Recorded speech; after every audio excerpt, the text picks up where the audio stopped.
Hola, bienvenidos a Tirando del Hilo, el podcast del Señor de la Gafa Amarilla, donde en cada capítulo hablaremos sobre una parte especial de la moda para comprender y conocerla un poquito mejor.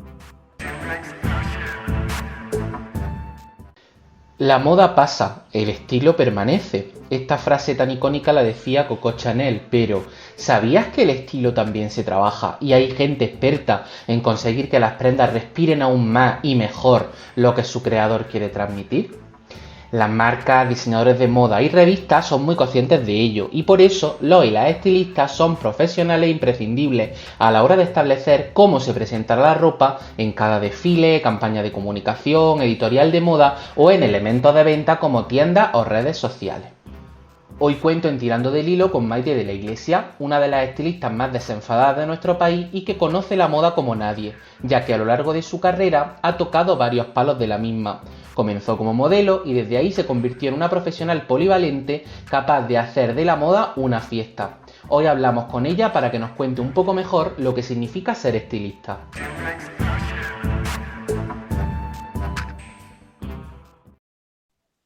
Hola Maite, ¿qué tal? Muy bien, encantada de estar aquí invitada contigo a este podcast. Y yo encantado de tenerte por aquí, que me parece súper interesante tu trabajo, que nos conocemos hace muchísimo tiempo y creo que es fundamental y además cómo tú lo enfocas y cómo lo explicas y cómo lo vives y creo que vas a ser la mejor embajadora posible de lo que es el trabajo de una estilista, sobre todo con buen rollo y con buena actitud. Muchas gracias. Oye, me encanta que definas así mi universo porque muchas veces desde fuera la gente se lo imagina todo como muy serio, todo muy envuelto de glamour, pero lo cierto es que si le pones una pizquita de divertimento, mucho mejor. Claro, el foco al fin y al cabo de este tirando del hilo de todos los capítulos es que descubramos que detrás de estos trabajadores de moda, que como tú dices, a veces parecen muy maniquí, son personas normales, reales, que se ríen o que lloran si hay un problema y que al día a día en un trabajo pues hay muchos momentos alegres y divertidos y de cotidianidad, ¿no? Aunque el trabajo parezca una cosa alucinante. Sobre todo también porque yo creo que para desempeñar determinados trabajos tiene que haber una parte pasional, ¿no? Que te apasione lo que haces. Y al final, cuando estás muy enamorado de tu trabajo, estás muy satisfecho y aunque vengan momentos mal dados, esa parte que ya hay en ti de yo he elegido esto y quiero estar aquí, siempre hace que tengas esos momentitos divertidos, incluso en las peores situaciones que las hay y muchas, por supuesto. Efectivamente, además en un trabajo que ahora nos explicará tan difícil y con tantos factores a tener en cuenta, no tanto puzzle para hacer esos estilismos. Pero la primera pregunta sí que me gustaría un poco que introdujéramos a la gente que no es 100% fashionista, para definir un poco cómo se definía el trabajo de un estilista en pocas palabras. Pues un estilista al final es una persona que sirve de anclaje entre dos universos. Puede ser entre el diseñador y el consumidor, ¿no? Cuando trabajamos en el ámbito del e-commerce, cuando creamos estilismos para desfiles, cuando hacemos looks para cualquier tipo de presentación. También podríamos ser, digamos, canalizadores de la información, porque, por ejemplo, cuando trabajas en un medio de comunicación tienes la responsabilidad de atesorar todo eso que va aconteciendo, sobre todo en las pasarelas que son propuestas de las grandes marcas, para luego filtrarlo, reunirlo, condensarlo y ofrecerlo como contenido cualquier tipo de medio de comunicación o en cualquier tipo de plataforma. Y luego vemos a la gente que sirve transformar el look o ser el apoyo pues de todo ese universo de celebrities, personajes televisivos, que al final es gente que tiene una profesión determinada y que cuenta con el trabajo de un estilista, perdón, para poder mejorar su imagen. Y es muy interesante esto que comentas, porque efectivamente estos universos o esta manera de trabajar del estilista es diferente en función de para dónde vaya ese estilismo, ¿no? ¿Qué diferencias encontramos entre un estilismo para un desfile, para una editorial de una revista o una campaña web o un músico? Pues es muy distinto, porque también depende del tipo de cliente que tengas. Hay algunos que te dejan trabajar con más libertad y otros con menos. Eso significa que ya de ahí tenemos una base, una premisa que nos marca mucho hacia dónde vamos a orientar nuestro trabajo. A mí la verdad es que los clientes que me dan mucha libertad los adoro, los amo y me flipa que quieran escuchar desde el inicio todo aquello que les quiero proponer y que estén receptivos, pero también te digo que los que son un poco más cerrados, bien por el tipo de objetivo que tienen final con el trabajo que se va a realizar y porque no quieren salir de sus esquemas habituales, pues supone un reto en el que siempre está bastante bien trabajar, ¿no? Porque al final el hecho de tener unas paredes, pues bueno, hace que en esas paredes lo decores de una manera distinta. Y partiendo de eso, pues por ejemplo, cuando trabajas un desfile también nos podemos ver en dos esquemas diferentes, ¿no? Una marca ya tiene confeccionada toda su colección y lo que quiere es que tú le pongas la parte complementaria o que juegues con ella realizando conjuntos o looks y que al final hilvanes una historia que cuando se presente de principio a fin, todos esos looks que veamos tengan una coherencia, ¿no? Y que cuenten algo. Y luego hay marcas que ya trabajas de antemano con ellas y que incluso tienes la oportunidad de orientarlas en torno a las tendencias que podrían ser más óptimas y aunque luego vayan a tener una versión más comercial del producto que van a comercializar en su web, en sus tiendas, etcétera, etcétera, pues por ejemplo para el desfile hacer algo que vaya más al hilo de lo que está aconteciendo en general. Y al final el trabajo definitivo es el mismo que te comentaba, que es eso, presentar una historia en el que se narre lo que hay dentro de una colección, en el que veamos evolucionar los estilismos, ¿no? Para mí eso es algo súper importante, que es cuando vas introduciendo tonalidades o estampados, que no se produzcan quiebres, sino que luego, sobre todo, cuando ves el slideshow o el lookbook del desfile, veas que hay una evolución, ¿no? Una coherencia dentro de lo que se está presentando y que al final es una historia lo que se está contando. Luego, cuando trabajamos para un e-commerce es totalmente distinto porque el objetivo es una venta directa y lo que se busca es que se vea muy bien la prenda, que se entiendan perfectamente los detalles, que no haya ni tan siquiera por parte del modelo posturas excesivamente arriesgadas, aunque últimamente vemos en determinados e-commerce todas esas locuras que se han vuelto casi un meme en ciertos perfiles de Instagram y tal. Sí, lo que Pero yo llamo las posturas clickbait, que te exacto. hacen la postura solo para llamar la atención porque no se ve ni la ropa ni se entiende nada. Y bueno, también es bueno porque de pronto dices, esto que es una camisa, un vestido, no sé qué. Bueno, venga, voy a entrar y cotilleas el producto, como tú dices, ¿sabes? Pero también son tendencias de lo que ocurre en el mercado, ¿no? A nivel, en esta cuestión a nivel estético. Y al final, como grandes empresas lo ejecutan, se acaba extendiendo porque muchísimas otras copian esa estética porque el consumidor que de manera reiterada entra dentro de un site, digamos que ya está educado y preparado para ver eso mismo en muchas otras. Pero por lo general, casi todos los e-commerce lo que cuentan son con imágenes pues muy estáticas y ahí tu labor es cerciorarte pues del hecho de que la prenda está muy bien colocada, que si tiene cualquier tipo de fallo o de colocación errónea, la pongas perfectamente pues para que se vean las simetrías, los detalles, etcétera, etcétera. Es un trabajo mucho más mecánico, te diría, y además está muy pautado, sobre todo dentro de las grandes empresas que hacen e-commerce como churros, ¿no? Porque en ese momento de fotografía hay muy poquita creatividad y siempre son los mismos esquemas de look, bla, bla, bla, ¿no? Pero vas como muy a saco en ese sentido a la hora de combinar las prendas y sí que haces un trabajo previo de estilismo, pero sobre todo para optimizar el tiempo que luego inviertes durante la sesión de fotos, ¿sabes? Te organizas muy bien con qué va a ir cada pantalón, cada camisa, etcétera, etcétera.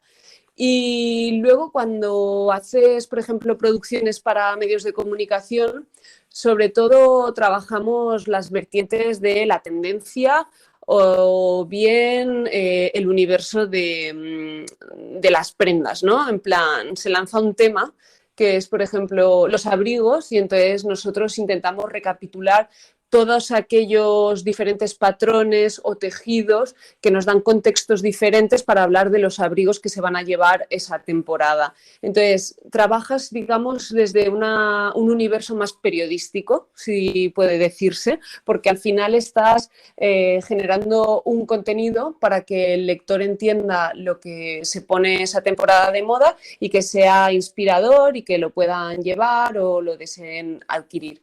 Y luego, por último, cuando trabajas con celebrities o con músicos, evidentemente no es lo mismo realizar un trabajo para una cantante que va a llevar determinados looks durante toda la gira, que además van a haber ahí muchos requerimientos técnicos, ¿no? A la hora de dónde llevan la petaca, si tienen coreografías, etcétera, que cuando haces algo, digamos, más de imagen, ¿no? Como pueden ser las fotos pues para los pósters promocionales, para las portadas de disco y demás. Y entonces ahí entablas una conversación con esos jefes supremos, ¿no? Que pueden ser las discográficas o cuando tienes que de pronto hacer un trabajo para un celebrity que va a una alfombra roja. Entonces, ahí hay que crear otro tipo de discurso y de look. Y luego, como siempre, está el factor humano, ¿no? Que muchas veces tú quieres hacer algo determinado, se confía o no se confía en lo que propones y de ahí que luego se creen determinados estilos o conceptos estilísticos o de imagen en torno a alguien que la verdad es que son súper, digamos, icónicos a futuro. Y yo, por ejemplo, siempre que doy clases de estilismo les pongo muchos ejemplos de ese estilo a mis alumnos para que entiendan que mucha gente que ellos conocen con una imagen determinada es la labor del trabajo de un estilista y obviamente de un equipo de peluquería, maquillaje, etcétera, etcétera, porque ellos de base no eran ese personaje, por decirlo de alguna manera. Esa gente en la moda, ¿no? O el estilo, al fin y al cabo, no es 100% su trabajo. Una actriz tiene que ser buena actriz y todo lo demás ayudarse de esa serie de profesionales que, como tú dices, facilitan ese día a día. Pero sí me gustaría preguntarte, porque aquí nos ha enseñado un poco todos esos rangos, ¿no? El trabajo de un estilista puede ser de lo más técnico preciso a un poco la más fantasía si te dejan un poco jugar, ¿no? Pero ¿cuál es el más difícil o cuál es el que consideras tú que es más complicado de acertar de entre esas variantes que has comentado? Pues para mí lo más complicado es cuando no hay dinero. Es verdad, porque la falta de medios a veces se puede suplir con creatividad, con favores, concesiones, etcétera, etcétera, pero cuando se quiere algo sin haber un cierto calibre de inversión, ya no te digo ni mucho ni poco, ¿sabes? Porque ya te digo, a veces con poco también hacemos maravillas, pero, joder, Lo necesario, ¿no? Sí, es muy complicado cuando de repente tienes que calzar a 20 tías o 30 para un desfile y además hay que ponerles a todas el mismo zapato para conseguir esa unidad y esa historia que te decía al principio y de pronto la marca te dice, pues no tengo un duro para comprar calzado y obviamente no quiero comprar 20 zapatos que luego no voy a tener no van a tener ningún tipo de utilidad a futuro y tal. Y entonces, bueno, te buscas la vida, buscas colaboraciones, cesiones, tal.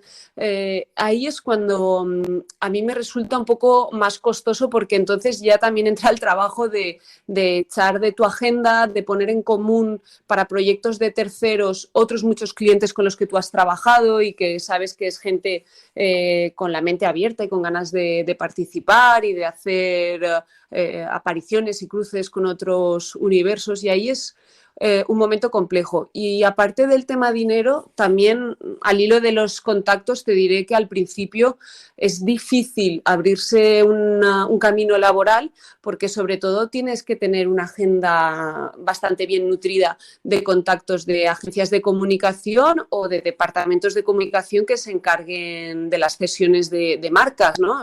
Cuando llevas la comunicación interna de cada una de esas empresas o de diseñadores, porque de ahí es donde vas a extraer material para luego poder ejecutar tu trabajo.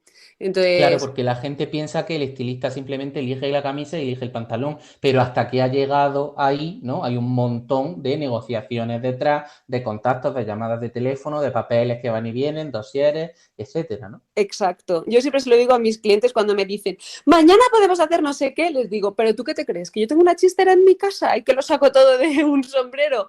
Entonces, como tú bien dices, cualquier prenda, incluso para vestir a un celebrity, que parecería lo más fácil desde fuera, conlleva muchos procesos, porque al final las marcas también en ese sentido tienen un poder de elección y de decir a quién quieren vestir y a quién no, aunque esté el estilista tratando de conseguir algo para ese tercero.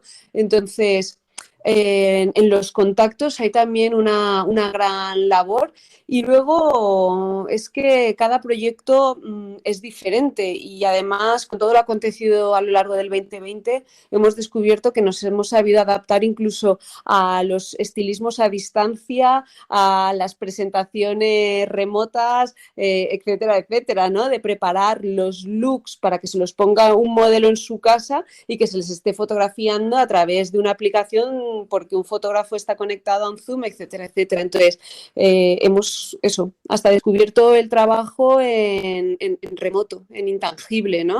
Tú estar en tu casa y solo poder estar oteando, que está bien, lo que lleva el modelo. Así que yo la dificultad sobre todo la veo en el tema contactos y en el tema dinero, más que luego en los proyectos en sí. Y oye, personalmente sí que me gustaría saber, dentro de los estilismos para desfiles, para revistas, para campañas de marketing y tal, ¿cuál es el que más te gusta? ¿Cuáles son los que sueles disfrutar más?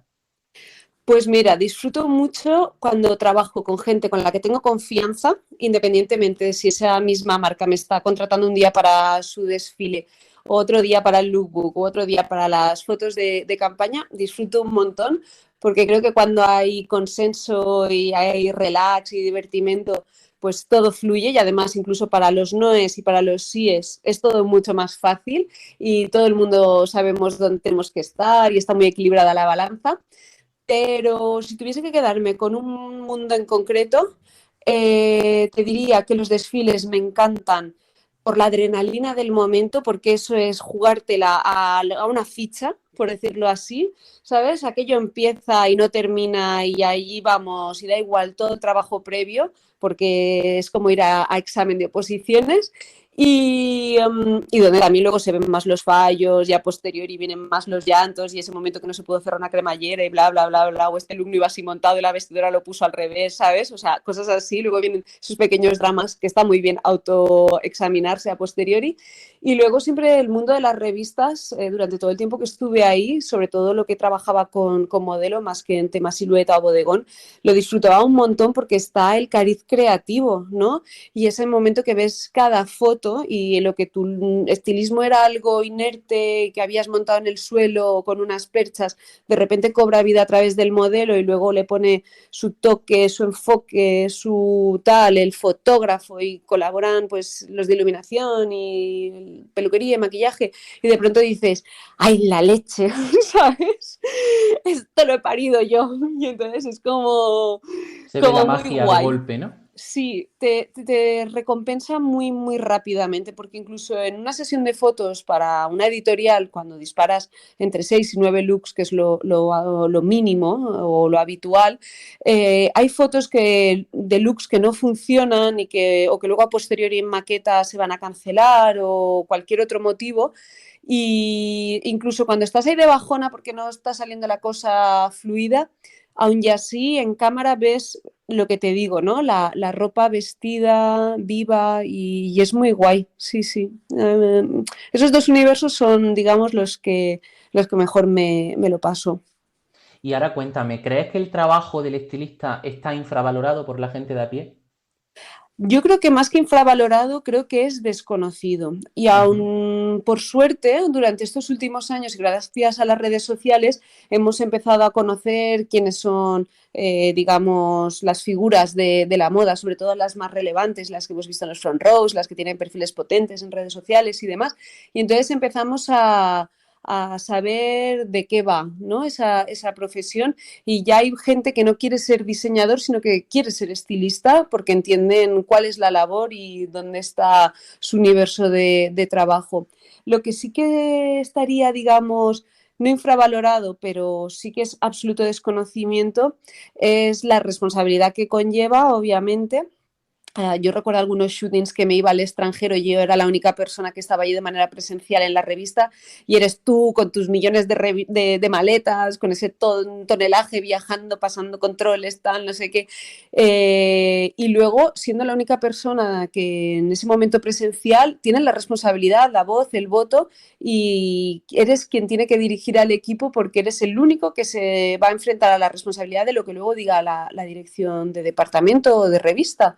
Entonces, sí que se desconoce eso, que al final el estilista tiene muchísima responsabilidad, que es un trabajo bastante amplio, más allá de vestir al modelo, no es solo eso. Y luego, por último lado, te diría que es un trabajo bastante físico, ¿sabes? No hay nada estático, estás todo el rato preparando cosas, acarreando trastos, montando, desmontando, embalando, preparando envíos, devoluciones. Es muy físico, es un trabajo que no es para estar sentado en una silla y estar allí mandando con un dedito. Entonces, Claro.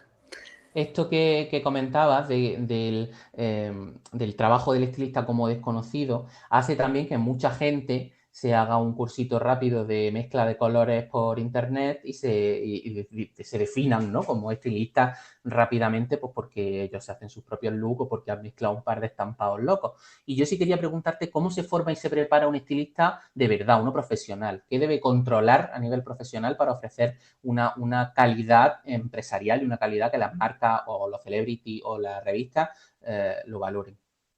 yo te diría que cualquier tipo de aprendizaje o de cualquier tipo de formación siempre viene bien porque nunca sabemos de qué base partes. Entonces, de pronto alguien que no tiene ningún tipo de información en torno al mundo de la moda, está muy bien, aunque sean cursos muy básicos, que eso les abra un universo mucho más amplio de información, de praxis laborales, etcétera, ¿no? Que les digas, pues todo esto es lo que hay que hacer, todo esto son los pasos, y aunque suene absurdo explicarlo, hay que conocerlo. O lo que comentabas de combinar colores, es que luego a lo mejor tú no quieres ser un estilista enfocado a esas ramas que yo te he comentado y tú tienes un negocio y lo aplicas con tus clientes directamente en tu tienda. Entonces, yo creo que la formación siempre viene muy bien, que el saber no ocupa lugar y que hasta las cosas más surrealistas luego siempre tienen su utilidad.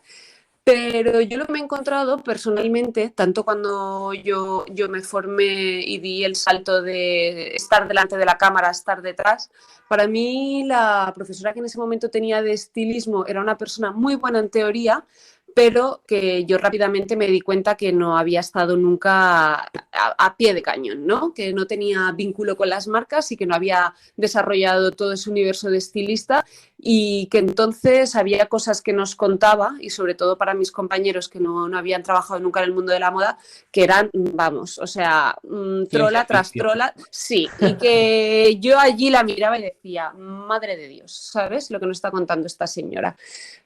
Pero aún así, su universo y tal y como ella planteaba las cosas, luego nos servían para hacer cosas útiles. Por eso también de que en la formación te encuentras a gente que es muy buena en la teoría, pero no en la práctica. Entonces, Entonces, por ejemplo, recomiendas que haya parte práctica, ¿no?, en esa formación, sobre todo, que se sí, sí. enfrenten desde muy pronto al trabajo, ¿no?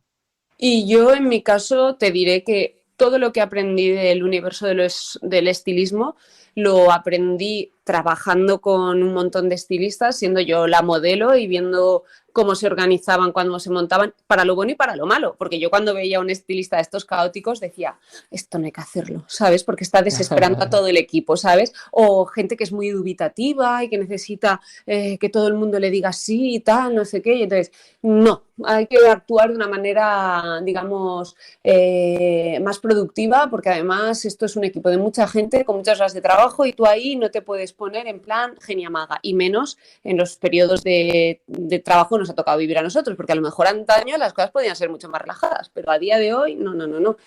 Y yo lo he aprendido todo de esa gente, y entonces por suerte he tenido enfoques y referentes muy diversos y muy distintos, para lo bueno y para lo malo, como te decía.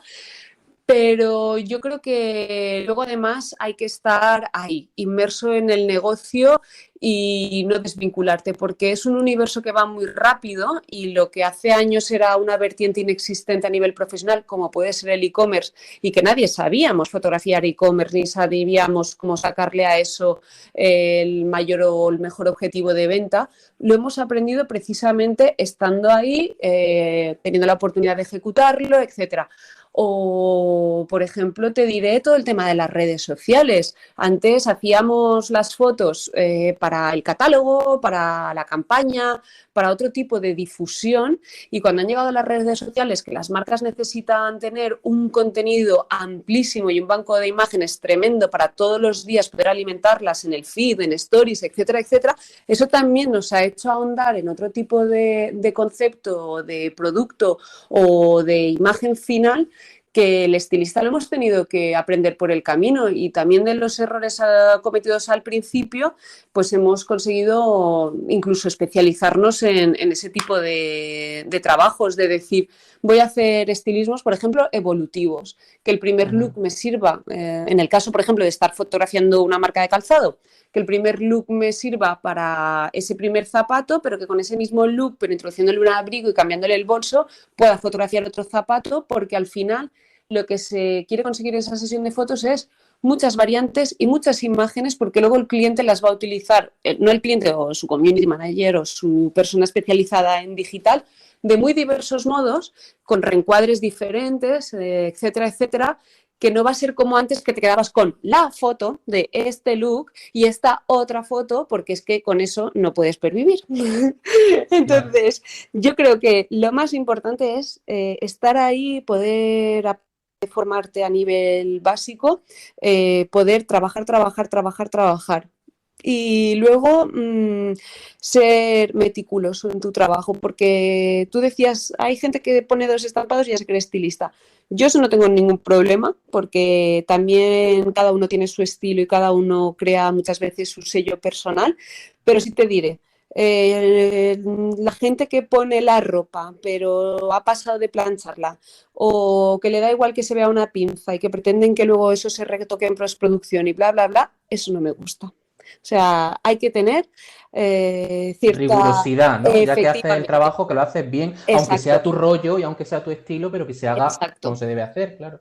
Y si de verdad vas a hacer una editorial de ropa arrugada, que no sea una camisa que no has planchado porque no te has traído la plancha o porque ya no te daba la gana planchar, que sea toda una editorial que habla de la ropa arrugada, ¿sabes? Que yo trabajé una vez con un estilista siendo modelo, que el tío era un genio haciendo eso y lo hacía de maravilla y hacía auténticas obras de arte. O sea que todo es bueno, todo es bien recibido, pero que tenga criterio, ¿no? O sea, a mí no me sirve que de pronto, porque sí, quieras hacer eso, que todas las fotos sean con el mismo zapato o que tal, a no ser que tengas una obligación, ¿no? Porque es el patrocinador de ese contenido editorial o lo que sea.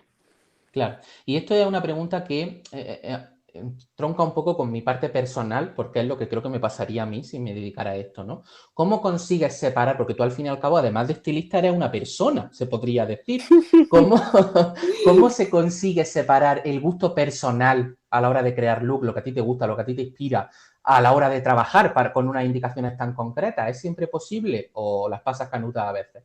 A ver, eso es tremendo. Yo he pasado por todas las épocas posibles con respecto a mi yo y o sea, mi yo interno y mi yo profesional. Yo una persona que vestía con mogollón de colorinchis, estampados y demás, y que cuando empecé a trabajar en el mundo de la moda como estilista, me entró el amor al negro porque estaba saturada, no podía con todo lo que veía. Y no por eso estaba haciendo todo temas de color negro, ni mucho menos, pero yo necesité pasar por ese momento neutro para poder enfocarme desempeñarme mejor en el trabajo, porque es que ya estaba hartísima de todo lo que manipulaba, ¿no? De texturas, colores, no sé qué. Me estaba, vamos, loquísima. Entonces era como que yo ya no quería añadir información en esos momentos y pese a ser una persona con un armario con mucho color y muchos estampados, me pasé al lado totalmente opuesto.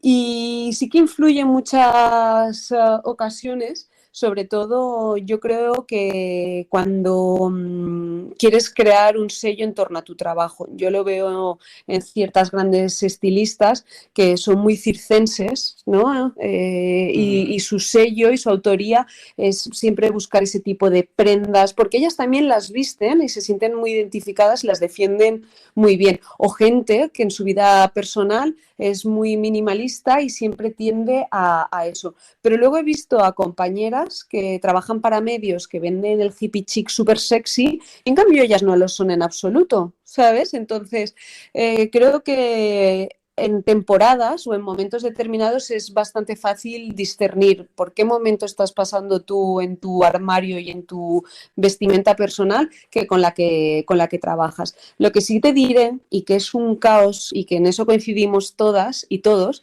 es que no sabemos en qué momento del año vivimos, porque como vamos tan adelantados, es como wow, ¿no? En plan, ahora es septiembre, ahora llegan las colecciones de otoño-invierno a tienda, pero tú todavía estás vestiendo medio de verano porque hace un calorcito fino en Madrid, pero vas a ir a las presentaciones del Del verano verano, del año que claro. viene, y si encima estás colaborando con una marca a la que les estás asesorando en términos de tendencias para el otoño-invierno del 22, te vas a ir a las ferias de tejido o vas a recibir los tejidos de ese momento. Y luego, además, dentro de 2 meses se van a producir, o de un mes, se van a producir las presentaciones para prensa de las colecciones otoño, a ver, Otoño, primavera-verano del año. claro. No, primavera de verano del año que viene, y entonces cuando haya entrado el frío agreste y tú estés ya vistiendo de otoño-invierno 21, vas a estar trabajando con la ropa del año que viene de primavera-verano. Entonces llega Estás un punto. fotografiando bikini, claro. Exacto. Entonces llega un punto que no sabes si es otoño, invierno, verano, del 2020, el 2021, el 2022. Y a mí me pasa eso que muchas veces no sé en qué momento del calendario real estoy, pero porque al final el calendario laboral te trastoca conceptualmente. Claro, es lo que tiene el mundo de la moda, ¿no? Que vamos Sí, muy adelantados y a la vez muy en el momento, ¿no? O sea, se tiene que estar en el futuro y en el ahora. exacto. Y me gustaría preguntarte también, para ir acabando, alguna anécdota, algún caso curioso que te haya sorprendido realizando tu trabajo, que te comenta una marca, o como alguna anécdota con alguna modelo, o con alguna prenda que no llega hasta el último momento. Buf, anécdotas pasan siempre, porque cada sesión de fotos, cada desfile y cada tal, siempre tiene esos momentos de tensión, de desesperación. Ahora el lunes, por ejemplo, tengo una sesión de fotos y el cliente me ha llamado hace media hora diciéndome que mañana no podemos hacer el fitting de final de las prendas porque no han salido con la mensajería y no han llegado a Madrid. O sea, imprevistos o replanteamientos de plan hay constantemente. O sea, eso también hay que serlo. Hay que ser una persona en ese sentido muy proactiva y rápidamente buscar soluciones y no quedarte en el problema y además saber adaptarte a lo que va a haber.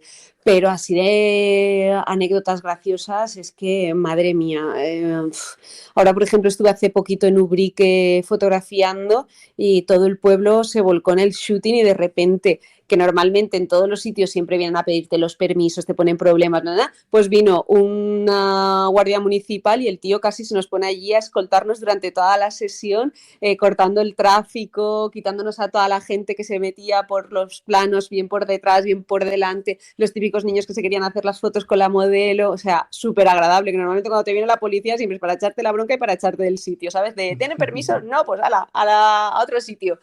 O de repente hace muchos años estaba volando a Marruecos y yo soy muy de llevarme todo mi kit, ¿no? Mis cajones con hilos, con imperdibles, mi propia plancha y tal, porque luego en los hoteles no tienen las que tú necesitas, no tienen potencia o no tienen de vapor y tal. Y entonces hay muchas cosas que no las facturo nunca porque al final considero que son cosas de valor y prefiero llevarlas arriba en el equipaje de mano, y luego cosas que dices, esto en la maleta no, porque ocupa mucho, pesa mucho, y entonces un día paso la maleta de mano, bueno, más bien un bolso, por el escáner en el control del aeropuerto y de repente veo al tipo que hace ¡wow! Y se lanza sobre la pantalla en plan, ¿pero qué es eso que estoy viendo? Y me dice el tío, señorita, ¿lleva usted una plancha? La saco así empuñada por donde se empuña una plancha, la levanto y le digo, sí. Y me dice, ¿se da cuenta que es un arma? Y yo, bueno, pues esto sí parece, ¿sabes? Y estuvimos discutiendo como 10 minutos porque obviamente pues las tijeras no las puedes llevar porque lo prohíbe la normativa. Pero yo ahí con la plancha de, oiga señor, ¿pero qué se cree que voy a hacer yo con esta plancha? Pero así moviéndola y hablándole del rollo y el tío sentado abajo de, por favor, me está dando miedo, no sé qué. O sea, fue muy gracioso porque, claro, deben ver de todo, pero de pronto ver a alguien pasar por ahí con la plancha, ¿sabes? Y justificar que es una herramienta de trabajo y que... Así que siempre nos pasan cosas y luego, yo qué sé, días que estás trabajando se te va totalmente la cabeza y no sabes qué hora es y de pronto son las 2 de la mañana y ni has cenado ni, ¿sabes? O sea, eso pasa mucho en Semana de la Moda. Semana de la Moda es muy tremendo en ese sentido y cuando estás en esos momentos ya de cansancio que te entra lo que yo llamo la burrera, bueno, echarnos unas risas, poner música, acabar bailando, no terminar de trabajar, ¿sabes? O sea, cosas así. Surgen muchos momentos muy, muy divertidos, sí. Pues muchas gracias, Maite. Ha resultado súper interesante porque creo que además lo ha explicado estupendamente. Hemos tratado un poco todas las aristas posibles de este mundo, ¿no? Y todo lo bueno y también las posibles complicaciones de esto, que no olvidemos que todo tiene su luz y su oscuridad. Yo creo que los enfoques realistas, sin demasiado edulcoramiento o pretender disfrazar la realidad, al final también para aquellos que nos escuchan y a futuro o actualmente se quieren dedicar a esta profesión, pues les puede ser útil, les puede servir para tener una cierta orientación y luego también pues para ir más a tiro hecho en lo que quieren hacer dentro de un campo profesional. Claro, y los que no se quieran dedicar también han entendido pues lo complejo de este mundo, ¿no? Y todo lo que conlleva a través de una persona que lo vive día a día y a la que, vamos, te agradezco enormemente que estés aquí. Siempre me gusta decir el perfil de Instagram para que la gente te siga, vea tu trabajo, incluso si tuviera alguna pregunta, bueno, me la podéis preguntar a mí para no molestarla a ella, o Maite, si no, algún seguro que os contesta, algún privado, que tu arroba es Maite de la Iglesia, pero con Y primero, y el ¿Sí? D de la Iglesia sin la E. Exacto, no es nada fácil, pero por suerte el hecho de tener cierta antigüedad dentro de la plataforma, pues bueno, cuando pones Maite con Y y vas a poner de la Iglesia, ya te aparece alguien que tiene el blue check y esa soy yo. Hay otra Maite de la Iglesia que por favor, mi gente, no me la mareen más, que la llevan frita. Hay una Maite de la Iglesia con todas las letras y entonces la pobre muchacha me decía que yo soy estudiante de, no me acuerdo si estudiaba enfermería o algo así, y me decía, es que no veas la de gente que me escribe y ay, pobre. Qué bueno. Y si no, pues siempre pueden buscar en gafas amarillas y yo te etiquetaré cuando suba todo esto y tal, y la gente lo puede ver. Nada, te vuelvo a agradecer haber estado aquí, haberlo explicado tan clarísimo, haberte mojado, y creo que ha quedado un podcast súper educativo, a la vez que divertido. Pues muchas gracias y muchos éxitos para esta labor en la que quieres dar a conocer tantísimos enfoques profesionales y que al final, tirando del hilo, yo creo que ahí va a haber un muy buen material. Muchas gracias. Y a todos los que lo estáis escuchando, muchas gracias por estar siempre aquí, ya lo sabéis, y nos vemos en el siguiente podcast. Prada and Gucci, Versace, B&G, Dior, and Juicy Couture. She likes Louis Vuitton, Chanel, Armani, Lauren, and she's mad from Madden. She likes fashion.